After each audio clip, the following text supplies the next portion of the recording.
Okay, thank you so much for the nice introduction, and it's really my great pleasure to be here for the first time, and certainly it's a very well-known institute. And as a distinguished lecturer, I should start with this page. Then, of course, Helen already mentioned about the very important activity of this graduate student summer school. And this distinguished lecture also part of this IEEE Magnetic Society. And for the rest of them, you can check it for this web page. So now let me start my talk today. And today we know many Hall effects. Yeah, we have ordinary Hall effect, anomalous Hall effect, spin Hall effect, quantum Hall effect, fractional quantum Hall effect, quantum anomalous Hall effect. But many of them had nothing to do with Edwin Hall. It's just named after him. And the talk today, I will concentrate only the Hall effect really discovered by Edwin Hall. That took us more than 100 years to understand what's going on. So this is a title, man, Edwin Hall, never imagined. So I will first give an introduction, then I'll tell you what we have done. And finally I'll give the conclusion. So in 1879, Edwin Hall published this very famous paper, and we called it ordinary Hall effect. And he at that time was at Johns Hopkins University under the supervision of Henry Lowland. And so this is now well understood that no matter spin up or spin down, and when you have the current passing longitudinally and with magnetic field perpendicular, and by the Lowland's force, and will be just deflected transversely. So this is ordinary Hall effect. But just 1 year after that milestone discovery, he changed his material from gold, copper to iron. And this is a paper about iron, and this is a paper by nickel and cobalt. So once it's changed to ferromagnetic metals, and with the same current, the effect becomes much bigger. It's almost one order of magnitude bigger. So that's why it's called anomalous Hall effect. And the most striking thing about this ferromagnetic anomalous Hall effect, even the sign of Hall voltage for nickel is opposite to that of iron and the cobalt. And this is totally awkward. So his advisor didn't believe that's something real. So you see that all the paper is a single author by Edwin Hall. So really lucky for Hall. Otherwise, probably today it would not be called the Hall effect. It's a Lowland effect, probably. But anyway, this is something very, very strange. If you remember that the date is well before even the electron was discovered. So about this sign, positive and negative, and it's totally weird. So it really took us more than 100 years to understand the sign. And in the middle of the talk, I will tell you that the sign of nickel should be and must be opposite to that of iron and cobalt. And this is something highly non-trivial when the experiment was carried. So then starting from 1950, it's already qualitatively, hand-wavingly established that this anomalous Hall effect actually is a consequence of a spin-after coupling. And with this spin-after coupling, will drive all the spin-up electrons to the left and a down electron to the right. And for the ferromagnetic material, they have an unequal population of spin up and spin down at the Fermi level. So with this spin up here, down here, so you get more spin up electron here than spin down electron there. So that's why you can measure this Hall voltage, charge accumulation. So this is actually the same mechanism. It's driving the spin Hall effect. And you can take the spin Hall effect as a special case of anomalous Hall effect. And the reason is for the spin Hall effect, it's normally in the material with a strong spin after coupling, like a gold, platinum, all those kind of things. But in those materials, you have equally populated spin up and spin down. So you will get equal population of spin up and down electron at the two sides. So that's why it's impossible to see the spin Hall effect by measuring the charge accumulation locally. That's why it takes such a long time to realize experimentally this effect, because then you have to do with a non-local measurement. Then this is a spin Hall effect. Then if you let the electron passing that way, and they will eventually coming down, so you can measure charge accumulation non-locally. This is, but once you measure the non-local property, then the one extra parameter come in, it's a spin diffusion length. So once that, nowadays spin Hall effect is a kind of a hot topic in the spintronics community. But the point is, with this extra parameter, life becomes much more complicated. So as far as the physics is concerned, it's much easier to work on the anomalous Hall effect. And once you understand the anomalous Hall effect, and you can directly apply to the spin Hall effect. So let me tell you why spin after coupling will drive electron going longitudinally, but will turn it around transversely. So this is actually a pure relativistic effect. So when you have a voltage at two sides, the electron moving inside the solid, and the electron see many positive ions. But if you are sitting on top of the electron, you see many positive ions moving toward you. So when you this positive ion moving, it's just like a current. So if this is the electron, and you see the positive ion moving toward you, so there's a current this way, then it should produce magnetic field around it. And importantly, this is an inhomogeneous magnetic field. So then remember, the electron not only has the charge, but also spin and magnetic moment. So exactly similar to the Stern-Gerhardt experiments in the inhomogeneous magnetic field. So the electron passing here, and will just turn it around. So the electron from the right side turned it to the left. But you might think that the electron from the left will turn it to the right side. But it's not true, because here the magnetic field is pointing up, and here is the magnetic field is pointing down. So actually from right to left, the electron will just deflect it in the definite direction. So this is basically the hand-waving picture. With the electron, with the spin after coupling, it will drive the electron moving longitudinally, but will turn it around. So this, the rest of the talk is just by quantitative analysis of this effect. So the first mechanism actually about the anomalous Hall effect was proposed by Kapler-Lettinger, and it's called intrinsic mechanism. The reason is in their model, you have only the periodic lattice of atoms without impurity. So with the spin after coupling taking into account the electron moving, and it will just deflect it transversely. So on top of the equation of motion of electron in solid, that's the equation of motion in Kittel or Ashcroft-Mermin textbook. But with the Kapler-Lettinger work, and they said that there should be a term here.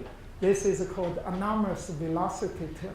This is just describes the electron moving transversely. And they did it with a pure quantum mechanical deduction. It's very complicated even for theoreticians. But thanks to Professor Chen Yu and his former student in UT Austin, and they reformulated the Kaplan-Selectinger intrinsic term using the Barry face language. In our undergraduate or graduate education, my age, the Barry face is not in the textbook, but today it's indeed in the textbook of undergraduate or at least graduate course. So with this Barry face language and this anomalous velocity, it shows a very simple form. So now the equation of motion of electron in solid become totally symmetric. So here is a magnetic field, and here is a so-called Barry curvature. And this is a magnetic field in real space, but this Barry curvature is a kind of magnetic field in K space. And here is a dr dt, and here is a dk dt. So this term is critical today to describe all the topological phenomena, like topological insulator, topological semi-matter, topological whatever. So this term, but it's interesting, it's absent for such a long time, but nobody really cares so much. The reason is spin after coupling, comparing with electronic band structure effect. Normally it's a tiny effect. So for most of the effect, except anomalous Hall effect, it's basically quite safe to ignore it. But today, since we are focus so much for the spin after coupling, and then this term must be there. So I'm sure that please. So what are those variables? What is R? What is that silent? Yeah. Okay, so this, yeah. What is K? What is B? Yeah, this, sure. But if I start with all the detail, then I will never finish with the talk. But the R is just a position of the electron, and the K is just a wave vector of the electron. So basically velocity. So that's the equation dr dt and dt. And this is a really electronic potential. And this is energy band in K space. So you see there's a counterpart, this, but there's something missing over there. But now with this term and this equation of motion become completely symmetric. That's what I try to say, that in near future, in textbook of solid state physics, and it should have the equation of motion like this. And this is assuming quantum effect? Or yes, it's a quantum mechanics, because energy band is a quantum mechanics. But so there's no uncertainty principle at work here? Yeah, that's... so you can write about position and velocity independent yes, of each other? Within this uncertainty principle, of course, there. So that's, I cannot explain the textbook content today, but it's in any of the solid state physics. Okay. Yeah, but with this Barry curvature actually is defined once you have the electronic band structure calculated ab initioly with relativistic effects taking into account. So once you get the band structure, you can define the Barry curvature by this. You don't need to bother about the detail, but just say that for any ab initio calculation guy, and you just tell him what's the material you are working on, and what's the structure from X-ray diffraction, and what's the element inside. Then any of the graduate student can tell you what's the number of the Barry curvature. So once you have the Barry curvature, you just put into this definition of anomalous Hall conductivity, and you can calculate or you can predict without doing any experiments the intrinsic contribution of the anomalous Hall effect. So once you have this conductivity as a constant, it's easy to convert to the resistivity language. So the anomalous Hall resistivity for the intrinsic mechanism will be proportional to the longitudinal resistivity squared, and with this Barry curvature contribution as a coefficient in front. So this is one important formula we work back and again. So, but after Kaplan-Selectinger proposed this mechanism, actually Smith argued that it's impossible that it's without impurity. His argument is straightforward and simple. He said, even the longitudinal resistivity coming from impurity, either from electron phonon, phonon is kind of distortion of lattice, or from lattice imperfection, that's residue resistivity. So any of the resistivity should come from impurity. So with a perfect lattice at zero temperature, the conductivity will be infinite. That's a textbook in solid state physics. So that's his argument. Then he worked the model with impurity and spin after coupling on top. And he reached the conclusion the anomalous Hall resistivity should have the scaling is linearly proportional to rho xx. And 15 years later, Bergier came up saying that with the impurity model, besides this skew scaling, one should have another term called side jump. And that's the center of wave packet should shift longitude transversely. And if this is a kind of mechanism, then this anomalous Hall resistivity should be again proportional to rho xx squared with a different constant in front. Since then, in literature, people mostly use this.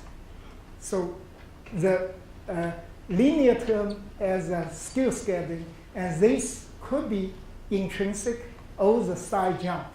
But it's a long debate which one dominates. It's intrinsic mechanism that dominates this term, or the side jump, or extrinsic dominates. So this is a kind of an issue, and it's so controversial, and I just give you a flavor how controversial of this issue. So to see this,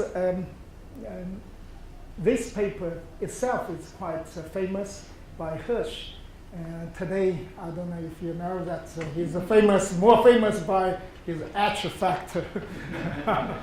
But in this paper, in the introduction, it said that in early work it was proposed this intrinsic mechanism. But this is now generally believed not to be correct. So basically, he's thinking only extrinsic importance. And also, I'm not sure that you are also using this textbook, and it's quite recent by Michael Cohen. And there's a part about anomalous Hall effect. And he mentioned about skew scaling and side jump, and didn't even bother to mention about the intrinsic. So that means it's also completely extrinsic effect of the anomalous Hall effect up to 2010. Okay.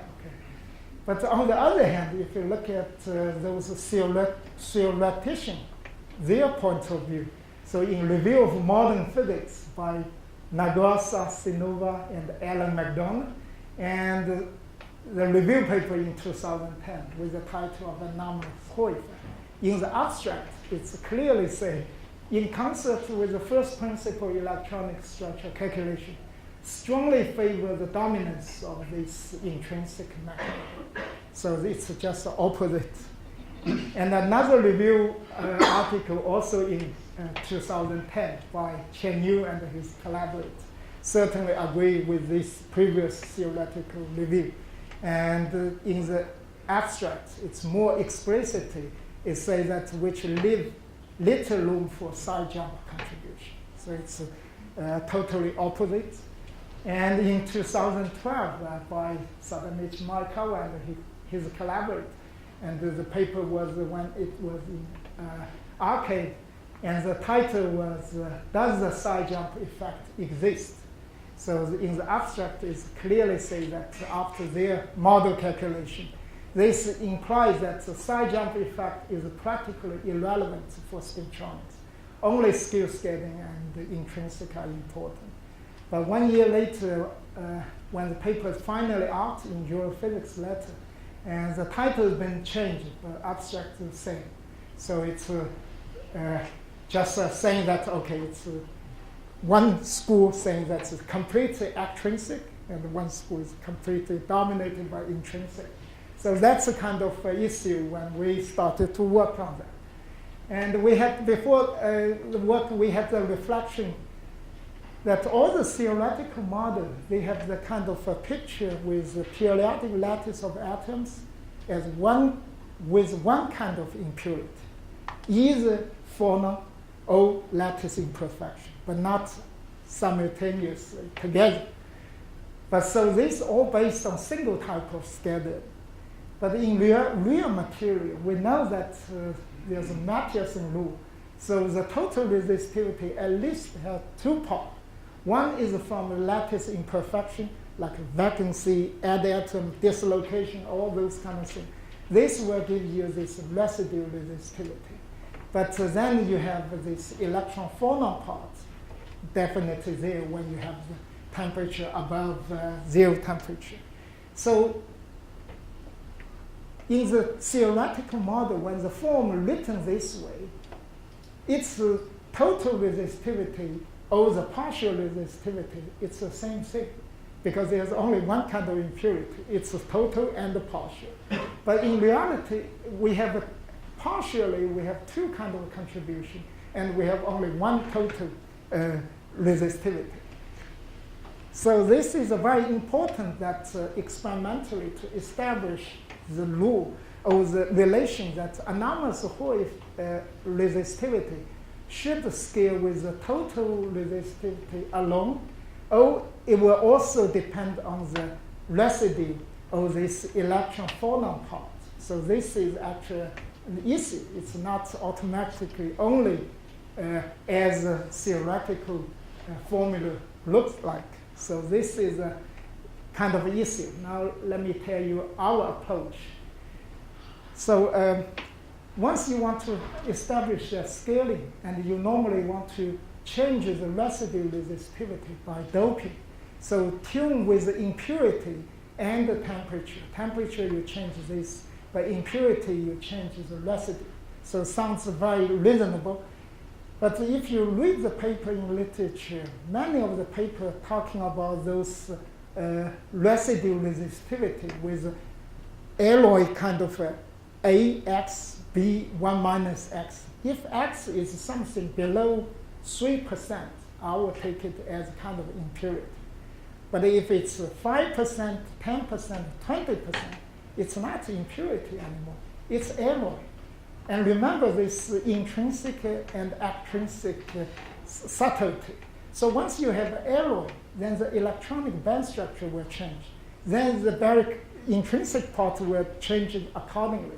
So this is a kind of entanglement between intrinsic and extrinsic. Make this problem so challenging. So we propose a totally different method to tackle this problem. We start with atomically clean and ordered surface in ultra-high vacuum. Then we molecular beam ataxial the fuel. And on top of that, we cap with MgO just to prevent oxidation when taking out to do the transport.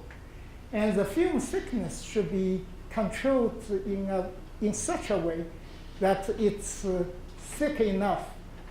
That means the electronic band structure of the thin film is bulk-like. So all the data I'm going to show you, it's above the 4 nanometer. So for the ab initio guys, they know that at 4 nanometers of iron, nickel, cobalt, just like a bulk energy band. But then the film should be controlled thin enough that it should be compatible or smaller than or compatible with the electron mean-free path. So then you have, once it's compatible with electron mean-free path, then you should expect to see the finite size effect of this residue resistivity.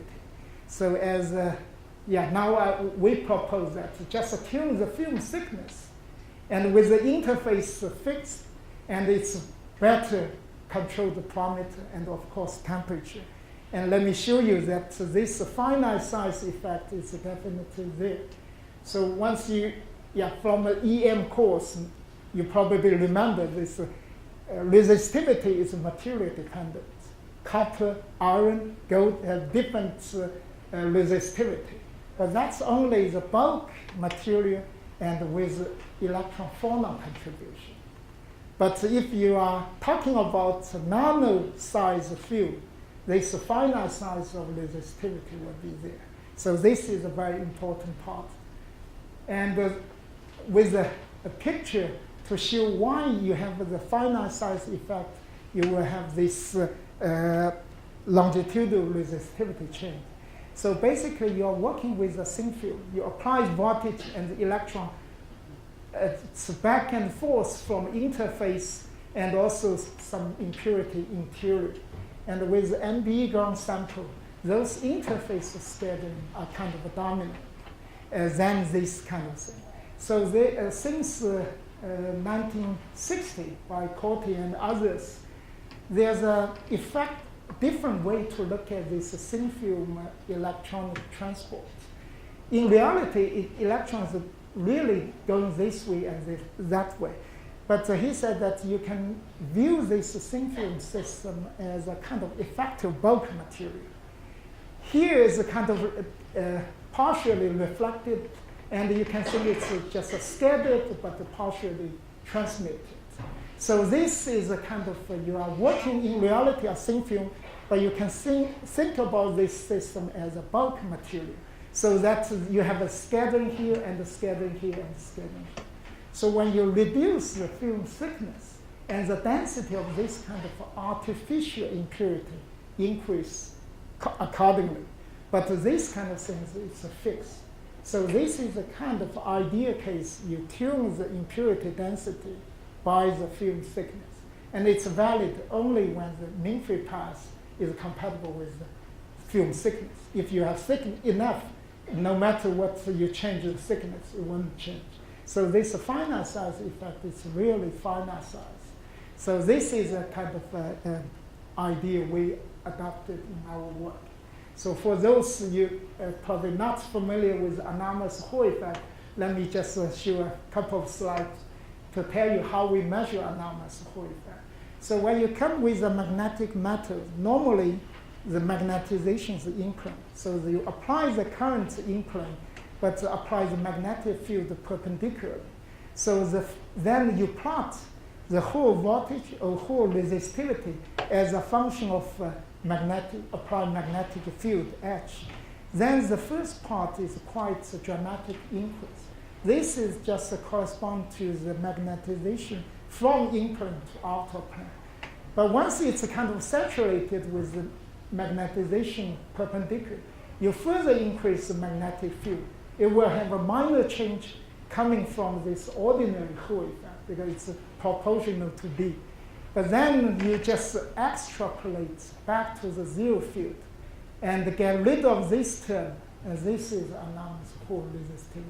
So then you measure this as a function of temperature. At the same time, you measure longitudinal resistivity as a function of temperature. This way you can establish the scaling. So this is basically the idea. So let me give you the example. So 6.5 nanometers of iron, and this intercept for 5 Kelvin is here, 140 is here, and 330 is here. So it's a quite dramatic change. And then you plot this intercept as a function of temperature, is this anomalous Hall part. Then you measure longitudinal resistivity as a function of temperature.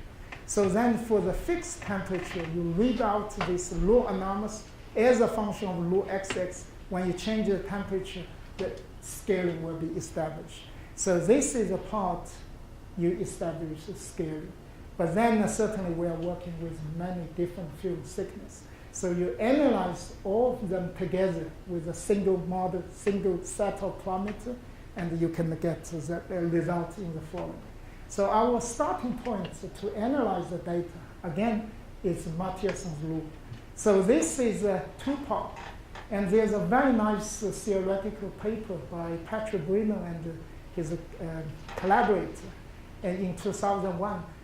They said that skew scattering can come only from this residue resistivity and not from the phonon part. The reason is this is proportional, linearly proportional to low XX. So the phonon has a fluctuation left and right. After average up, it gives zero net result. So this is a kind of conclusion, one of the conclusions from that paper. But if this is correct and this is directly contradictory to the traditionally used scaling in literature, because this is a total resistivity with the same coefficient C1. So that means residue resistivity and electron phonon part contribute equally to the anomalous Hall effect with the same coefficient C1. So one of them must be wrong. So this is actually the kind of task we tackle in our experiment. So we need to verify that the C1 in front of rho XX0 and C1 prime in front of rho XXT, they are equal or not. If they are equal, then this is correct. And if this is almost negligible, then the theoretical paper is correct. So I won't go to the detail, but just tell you the final result. So this C1 prime is indeed, it's almost negligible. And then this term is crossover, then you can have only two terms in the scaling. Sounds like this is skew scaling. But if it's a real skew scaling, then C1 should be a constant. But look at the C1 is thickness dependent. So this it implies that maybe this term has something else. So when we analyze the data, we remember that we have the finite size effect. So if C1 is a function of thickness, it could be also a function of residue resistivity. So then we just plot this C1 as a function of rho XX0. You see it's a linear function. So then in reality, this term actually consists of two terms. One is the real skew scattering and with a constant alpha. And this we don't know. This is it's coming from nowhere. Nobody anticipated there should be a term like this. But this term is very likely this intrinsic contribution. Because as I told you that if it's intrinsic and this C2 is anomalous Hall conductivity from band structure calculation. So if we look at this data, C2, it's saturated when the film is thicker than 4 or 5 nanometers. And it's keep constant, so it's like a bulk property. So let's take it at this moment. This is intrinsic skew scattering. But as I mentioned, Berger's side jump has also kind of a projected term to the resistivity. And maybe this is just a side jump. And then, when the paper was under review, one of the referee actually correctly pointed out, saying that is it possible this term is a high order term of skew scattering? And this is really a good question. So we checked our data and we found, and we replied that it's impossible because this term could be as large as 4 times of the skew scattering. So it's not convergent. So that the existence of this term must have independent reason. So we just, at this moment, we take it as side jump. So it sounds like we have skew scattering, side jump, and intrinsic. So once you have the scaling in this resistivity language, you can easily convert it to the sigma language. So once you have the sigma language, then interestingly, for the 4 nanometer case, 5 Kelvin data is here, 300K data is here. And you have a 10 nanometer, 5K data is here, 300K data is here. 93 nanometer, 5K data is here, 300K data. So the starting point for the low temperature could be anywhere. It's a fan-like. But when you increase the temperature to about room temperature, they are converged to a kind of a universal point like this. And this is independent of the film thickness. And very likely, this is indeed the intrinsic contribution. And this is a value of 1100. And interestingly, we went back to the old literature in the 60s. And this is an anomalous Hall experiment carried out in iron whisker in our community. We know this is the best single crystal of iron bulk crystal. So in that work, they have also this data for room temperature data, and that's exactly this point. So this could not be a coincidence, and that's really reflects this bulk property of iron. So when we publish that paper, we give the title of proper scaling of the anomalous Hall effect. Just phenomenologically, we found this right scaling. And in this paper, we only talk about iron, but we did carry out the experiments of nickel and cobalt. So this intercept here for iron, it's about 1100, but for cobalt, it's something like 700. And for nickel, it's indeed negative sign, about 600. And nowadays, for all the ab initio graduate students, just put iron, nickel, cobalt, lattice constant, the element in, and they will automatically output, telling you they have totally opposite sign. It's just because the band structure of nickel, because the electron filling is different. Cobalt, iron, cobalt, nickel. So the band structure changing around the Fermi level give you this result. So although Edwin Hall did 130 some years ago with such a simple experiment, but everything he did is correct. And he did even change the temperature, and he found that nickel anomalous Hall effect is quite temperature dependent, while iron and the cobalt is not. I was very curious. At that time, there's no liquid helium, liquid nitrogen. How could he change the temperature? And in reality, actually, he just did the experiment probably with the window open. So in the winter and the summer, it's quite different. So this is a really temperature dependent experiment. And everything we just reproduce, and everything is correct. So it's amazing. Okay, so now let me tell you another work of this Tokuras experiment in University of Tokyo. They did the experiment with a single crystal of iron, but they had the impurity of a silicon inside, really impurity. But since they tuned the impurity, so they gave the paper also about the paper we published. So they called it extrinsic anomalous Hall because they tuned the impurity. But we just used their raw data and interpret it in our way, and very surprisingly. So this is for silicon, 0.3% of silicon inside.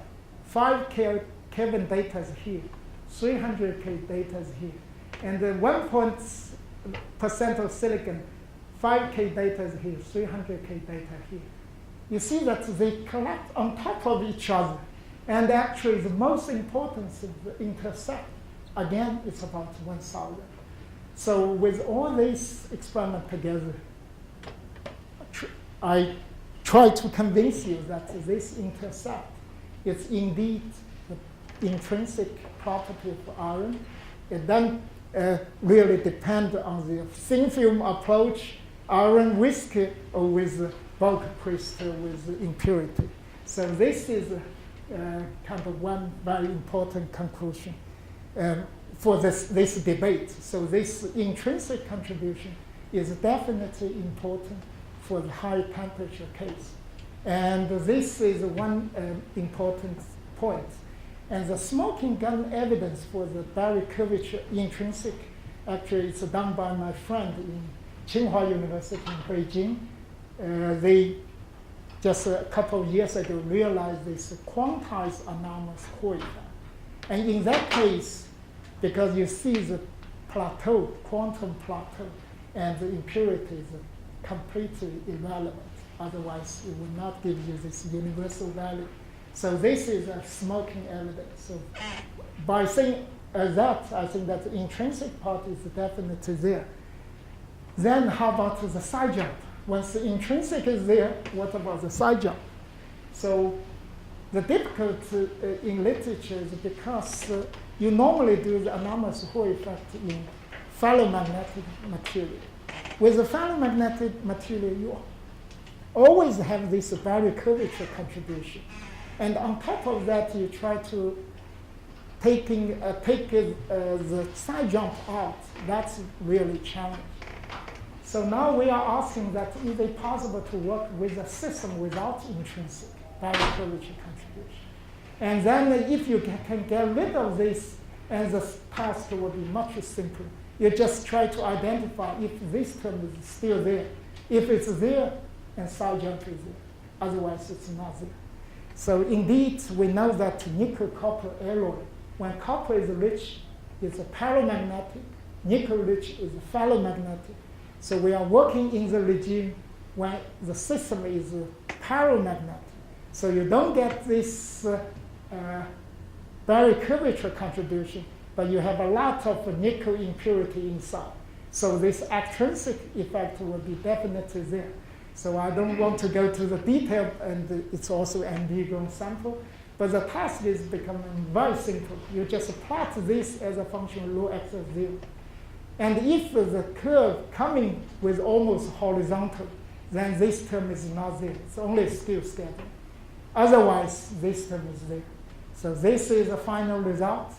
And certainly it's far from horizontal. And if you put the number in, that this side jump and the skew scattering contributes almost equal magnitude. So after this work, combined with this intrinsic contribution, now we understand that to argue which one is more dominant is not a well-defined question or problem. You should identify which temperature you are talking about. If you are talking about high temperature, intrinsic is dominant because it can starting from anywhere but emerging to the universal. That's intrinsic. But at low temperature, the extrinsic and the intrinsic, they are all equally important. And they are important in equal magnitude. So this is a kind of a message I want to emphasize. Okay, so I would skip. Just to tell you another interesting thing. When we published that paper, we already noticed that this thin films, when the film is thin, this is a really straight line. But look at this yellow one. There's a deviation from the line. And my student, when he wrote this thesis, he already noticed and he put inside this deviation, and he found this deviation is proportional to sigma xx. That was totally weird, because if it's proportional to sigma xx, it's a skew scattering. But we had this skew scattering explicitly taken into account. How could we have another skew scattering? So we could not understand it at all, but we tried to do it better experimentally. So nowadays we know that iron epitaxial on MgO has much better quality, in the sense that for the same film thickness, the conductivity is much higher. So this is the kind of data. Now the curving is really clear. So, but we don't really understand what's going on. So I just, okay, let me, then if you zoom in the part with this iron on gallium arsenide substrate, it's indeed about what we found earlier. But then we don't know the deviation. So until one day the student came up saying that if I subtract the skew scattering and plot as a function of sigma xx over sigma xx 0, and I got kind of all the different film thicknesses, they collect on top of each other. And this must have something behind. So from this point, we had a collaboration with Professor Chen Yu and his team. And for the first time, theoretician can come up with model traits multi-scattered in the equal footing, and using the quantum field theory with a lot of Feynman diagram. And then, there's some 3 universal causes. And then you can explicitly write out, you have a multi-scattered, treated in the same as equal folding, you have this formula. But to mimic our experiments, just put the two. One is a mimic the residue, another is for this electron formula. Then this is a theoretical formula. Actually, if you remember what I told you earlier, this is a skew scaling we already phenomenologically established. And this is side jump, and this is the Barry curvature term. And there's now one extra term, it's a crossover term. But once you write it down in the conductivity language, and this is indeed proportional to sigma xx. But it's divided by sigma xx 0. Once it's divided by sigma xx 0, it's a side jump, it's not skew scale. And theoretically, theoreticians know that side jump could be more than one term. So with all this, and the experiments and the theory really fit very well. So I tried, Then we finally, a couple of years ago, we published this paper, collaborated with Chen Yu. If I knew that I would have this second paper about this, and I would save that first Parker scaling for this paper. But since it's already used, so it's a little bit messy title, but physics is the same. So now I want to just thank all my graduate students. Each of them graduates with a PhD with the title Anomalous Whole Something. And it's a collaborator, Professor Chen Yu, and I give the conclusion. So finally, after more than 130 years, we finally understand the anomalous Hall effect discovered by Edwin Hall, and it's much more complicated than what he would imagine. And even for us, it's a highly non-trivial. So this is an intrinsic, and they are extrinsic. So we have the list of. Thank you very much.